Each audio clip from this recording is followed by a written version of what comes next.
So, where is this mysterious fiancé of yours? Or, did you make him up for attention? My sister's voice carried across the garden like a spotlight, and every head turned. Champagne paused mid-air. A few guests actually smiled, waiting to watch me squirm. String lights glowed over my parents' backyard. The kind of perfect suburban garden that makes magazines. A rented white tent, a grazing table, deep enough to swim in, and a gold sign that read, Olivia. Ryan, she said yes. I stood beside it with a ribboned gift, and a calm I had to hold with both hands. I said, he's on his way. I told Olivia, quiet. Delayed at work. Work, she echoed, sweet as a lemon. Right? She turned to the crowd. Everyone, meet Ava, my sister, the one with the online boyfriend, who is very real and very invisible. Laughter rippled. Mum hid a smile in her flute. Dad looked at his shoes. Aunt Carol stage whispered, catfish, like it was a diagnosis. I checked my phone under the table. Me, ETA Kai, wheels lifting in 12. Tight window, trust me. Me, winds rough. Be safe, Kai, always. Helmet on, heart steady. See you soon. I let the screen go dark and slipped the phone into my clutch. He wasn't late because he didn't care. He was late because roaders don't care about family politics. People heard aviation engineer and pictured spreadsheets. They didn't hear the part where he logged hours test flying new rescue rigs. Or nights he spent on Medivac standby, because Sky Math doesn't wait. Olivia clinked a knife on a glass. Quick toast. She chirped. To honesty and transparency, things we value in this family. Eyes slid to me like knives with bows. Ryan, the fiancé, shifted, uneasy. He wasn't cruel, just quiet. He squeezed Olivia's hand and said nothing. I found the only ally I had, Vanessa. My friend from work, standing near the heaters. You, okay? She asked under her breath. I'm fine, I lied. He's coming. Good, she said. Because if one more person says fake fiancé's stealing the microphone. Before we continue, please subscribe to the channel and write in the comments about which country you're watching this video from. Enjoy the story. Mum swooped in, perfume and pearls. Ava, honey, maybe next time don't promise things you can't deliver, she murmured. It puts you in a position to promise nothing, I said, and I don't need a position. I need space. From the patio, Uncle Mark called out, so what's his name again? Kyle. More laughs. I looked at the sky-thin clouds dragging pink over the tree line, the last light folding down. Olivia's voice rose again.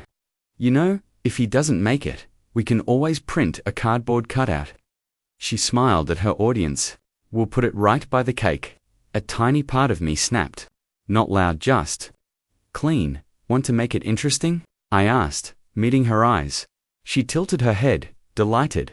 A wager. If he shows tonight, I said, you stand up during your speech and say you were wrong. About me, about him, about attention, and if he doesn't. She purred.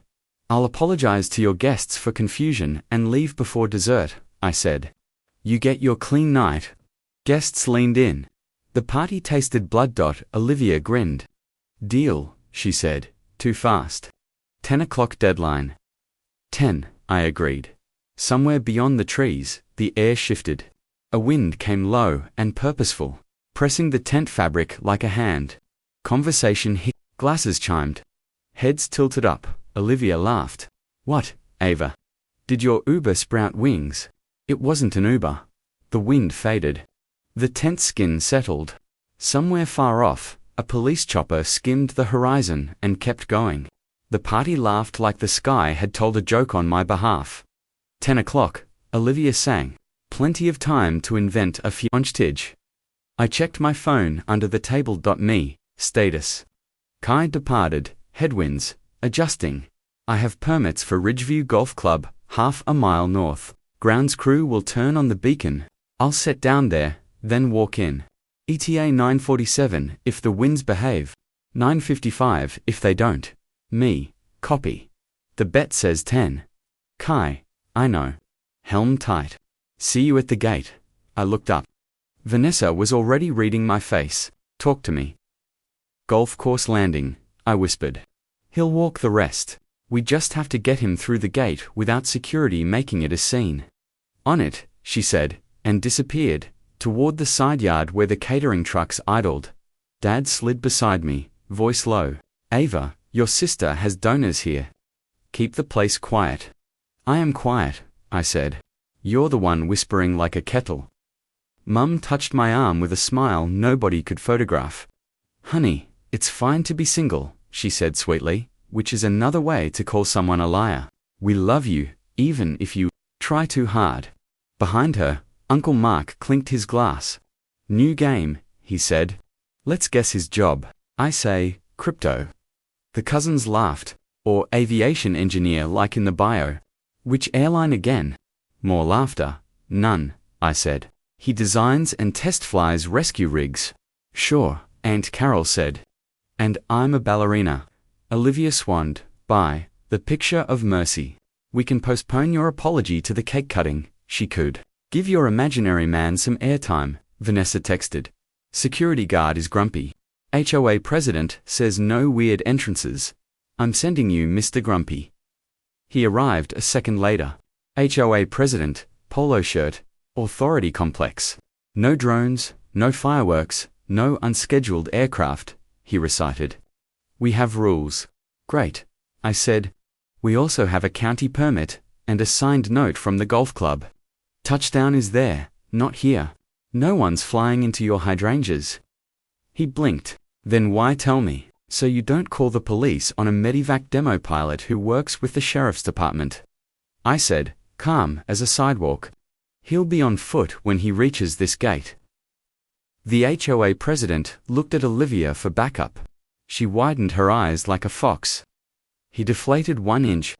Fine, no rotor wash on my begonias, he muttered, and left. 9:31. The sun was gone. String lights took over. The DJ switched to the slow list. My phone buzzed. Kai. Landing 9:52. Text me when you're at the north gate. My heart knocked once. Steady. 28 minutes to the deadline. Olivia began her thank you loop, air-kissing people who would post about the mini crab cakes. Vanessa reappeared with a stack of white escort cards and a Sharpie. If he's walking in at 9:55, we need a straight shot, she said. We'll make a path. We wrote reserved on 5 cards and slid them along the lawn from the side gate to the tent entrance like breadcrumbs. Caterers got the signal and formed a casual lane with trays. The photographer, bless her soft rebel soul, turned her lens toward the gate. Mum noticed our little orchestra. What are you doing? Making space, I said. And the ring, she said, sweet poison. Did you order that from the internet too? I took it off and placed it in her hand. Read, the inside. She squinted. KJ gives Ava 3,000 feet. She froze. What's that? The altitude we were at when he asked, I said. He radioed the tower and spelled my name with our flight path. He is not a card in my wallet, Mum.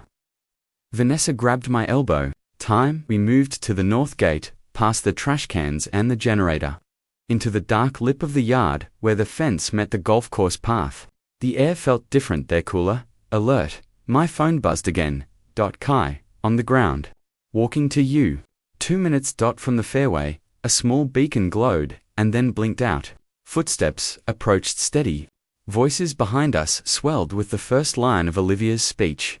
The bet hung in the bulbs like a dare. Olivia's mic carried over the lawn. There's someone here tonight who needs to learn about honesty, she began, basking. Make her eat those words, Vanessa whispered. A shadow separated from the trees. Then a figure. Dark flight jacket, helmet in one hand, bouquet in the other. Smile I knew even in half light. He stopped at the gate, lifted the latch, and looked straight at me. Sorry, I'm late, Kai said, voice calm as midnight. The wind had opinions. I laughed. It sounded like relief, and a fuse catching. Let's go meet your family, he said. Behind us, the mic crackled again. Ava, Olivia called out, sharp, noticing the turn. I took Kai's hand. We walked toward the lights. And for the first time all night, the party moved our way. We stepped through the north gate, hand in hand, into the spill of string lights. 9:55 p.m., the party turned like a school of fish. Conversations cut off mid. The DJ's hand hovered over the fader. Olivia stood with a mic and a smile that didn't reach her eyes. "This must be," she said, letting the words dangle like bait. "Kai Johnson," he answered, "easy." He set the helmet on a side table, offered Ryan a hand first, kind, deliberate. "Congrats to both of you." Then to my parents, Mr. and Mrs. Hale, "Thanks for having me." He held out the bouquet to Mum. Wildflowers, not roses. She took them and forgot how to smile. Uncle Mark barked a laugh. "You bring your costume to sell it." Kai tapped the helmet's ID County Medivac program. "You can call dispatch." Tail N72RJ filed for a Ridgeview landing at 21:52. Public record. He nodded toward the HOA president, who had crept back, arms folded. "Sir, your grounds crew turned on the beacon for me." "Thank you." The HOA guy cleared his throat, chastened. "They did," he muttered. "Beacon's off now." Olivia lifted her mic. "We're so glad you could walk over," she said sweetly. "Since, of course, a helicopter wouldn't be allowed here." "I landed where I'm allowed," Kai said, "half a mile north. No hydrangeas harmed." A few guests chuckled. The air loosened by an inch. Vanessa slipped beside the DJ and tapped her watch at me. 9:57. Mum recovered her voice. "And what do you do, Kai?" she asked, sugar poured over Flint. "Avionics and flight test for rescue rigs," he said. "Night operations, rough terrain, litter hoist testing, sometimes real calls." Aunt Carol rolled her eyes. "Sounds like a movie." Kai didn't flinch.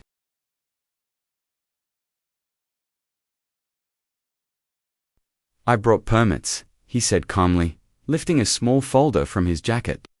"And the engagement letter I filed with Ava's building for the flight path message. Same initials as her ring." He looked at Mum.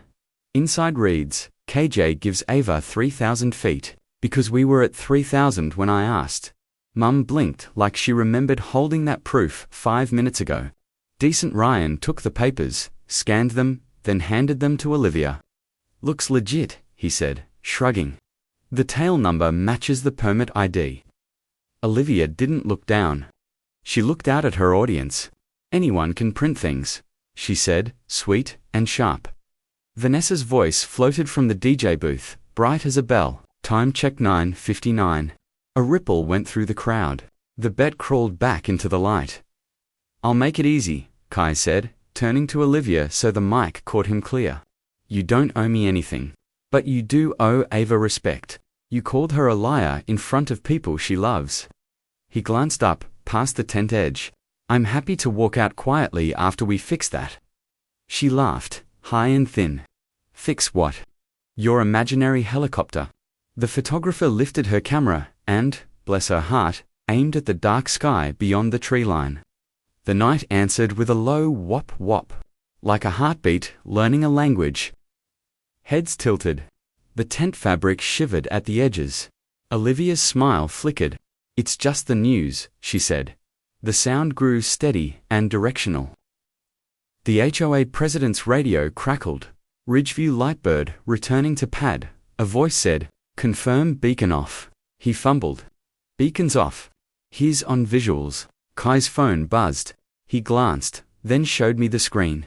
"Pickup, 20-20 demo return." He kept his voice low. "They came back to ferry me to base. We've got 12 minutes. Vanessa cued the DJ with a tiny motion. He cut the track. The party went quiet like a theater. 10 p.m. Olivia held the mic like a gavel. Her eyes skimmed the crowd, searching for an exit that wouldn't look like defeat. The wind from the approaching rotors pulled at the tent flaps. A few napkins skated across tables. Someone laughed, then hushed themselves. Olivia Ryan said softly, and it was the first time his voice carried, "A bet's a bet." She stared at him, at me, at the dark beyond the fence, where a red anti-collision light pulsed between branches. Her throat moved. I didn't say a word. I stood with Kai's hand in mine, and let the sky keep time.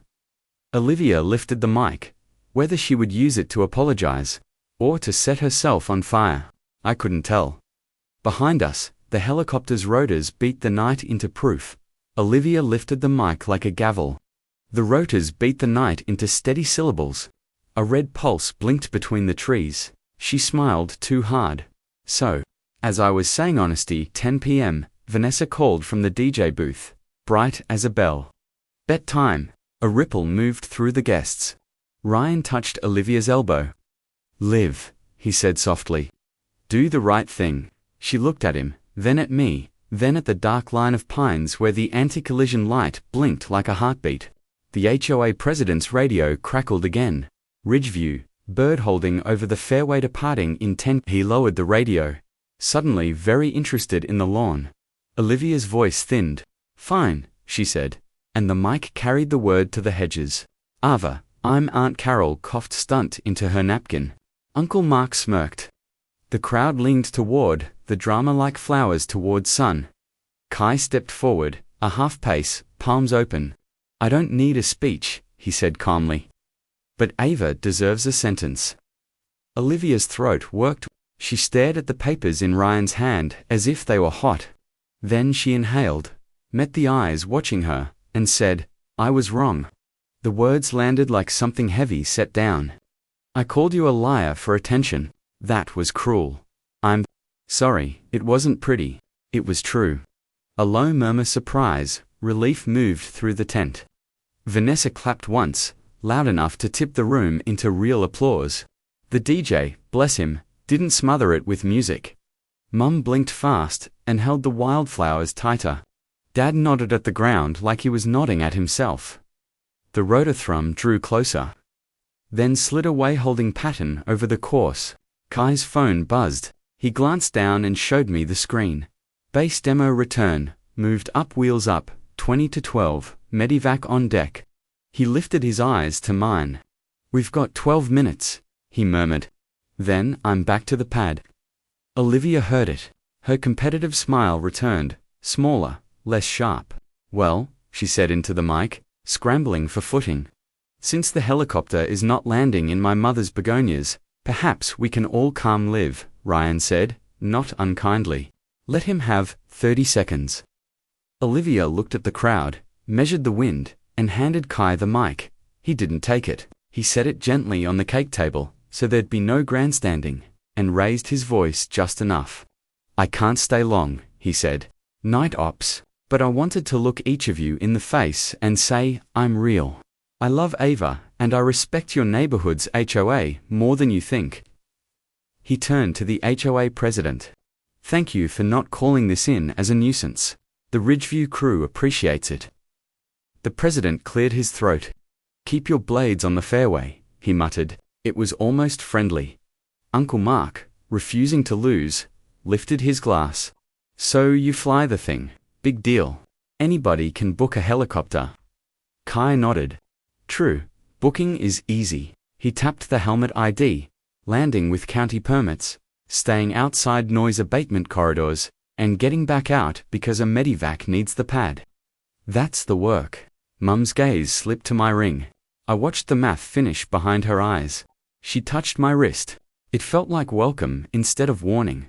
Vanessa slid to my side. Photo to end the discourse. She whispered, the photographer already had us framed string lights, tent edge, a clean shot to the night. Gate, she mouthed. Kai checked the time. 10:08, he nodded once. We walked to the north gate again, an easy arc that pulled the party with us.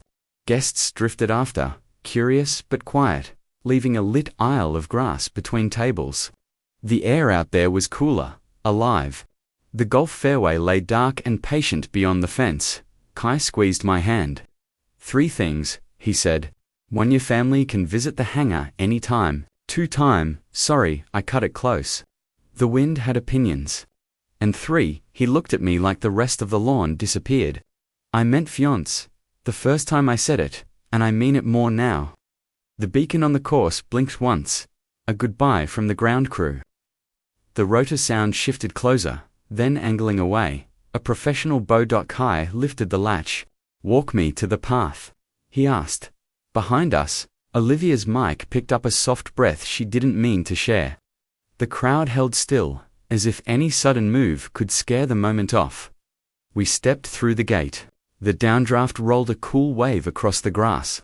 The helicopter's silhouette slid between trees, red light winking like a promise. Kai turned, kissed my temple brief. Certain and handed me the helmet to hold. "I'll be back after the sortie, if they let me," he said. "If not, breakfast, noon, anywhere." He jogged into the dark. The pilot's hand flashed from the fairway, 2 fingers up, a signal. The rotors wound higher. The sound climbed the spine of the night. Behind me, Olivia's voice, small now, almost human, came over the speakers. "Congratulations, Ava," she said.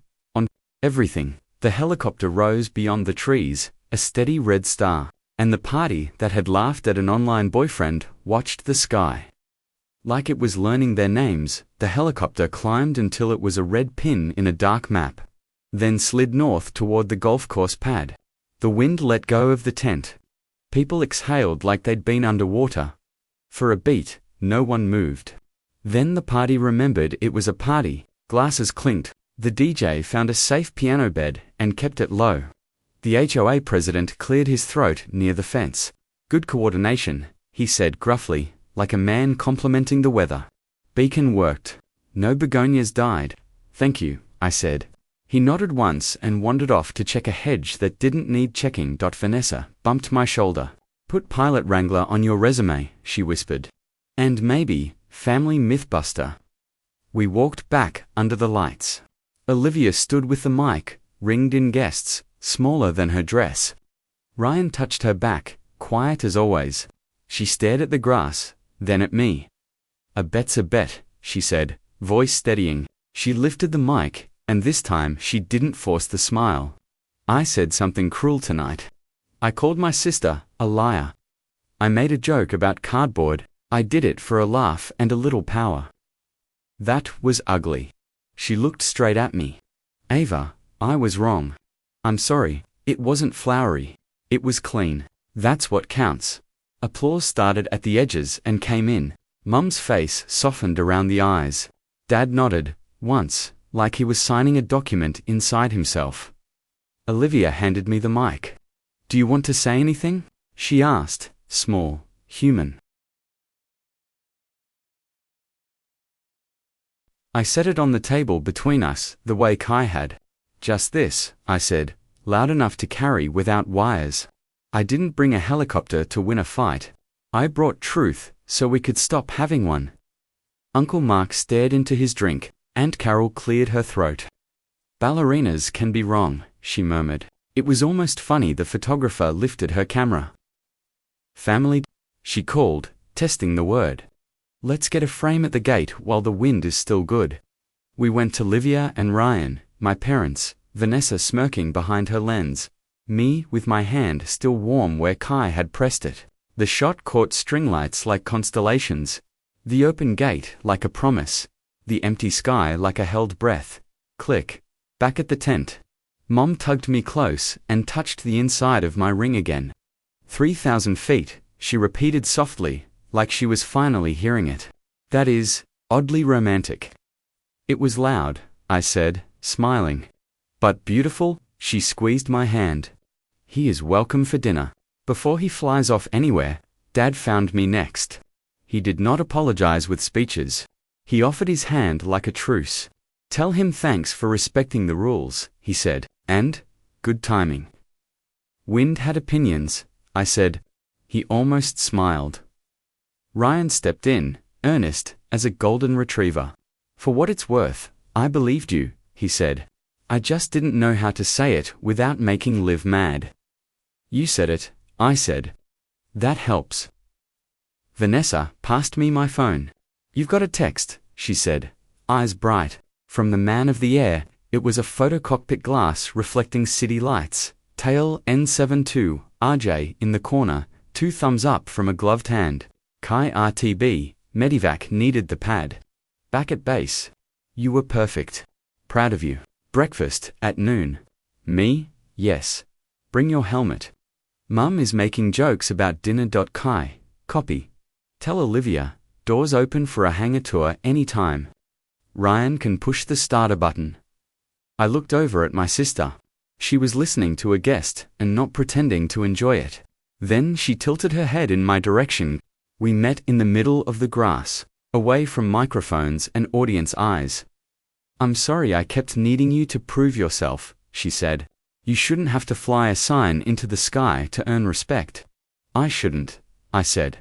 "But I'm glad you read it." She blew out a breath that pulled some pride out with it. "Bring him to brunch tomorrow," she said. "I'll save him a seat at the adult table." The joke wasn't elegant. It was ours.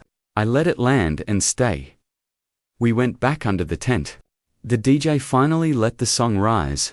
People danced, because that is what people do when a room learns a better story. Vanessa spun me once and said, for the record, if he'd been late, I was ready to set off the sprinklers and fake a storm.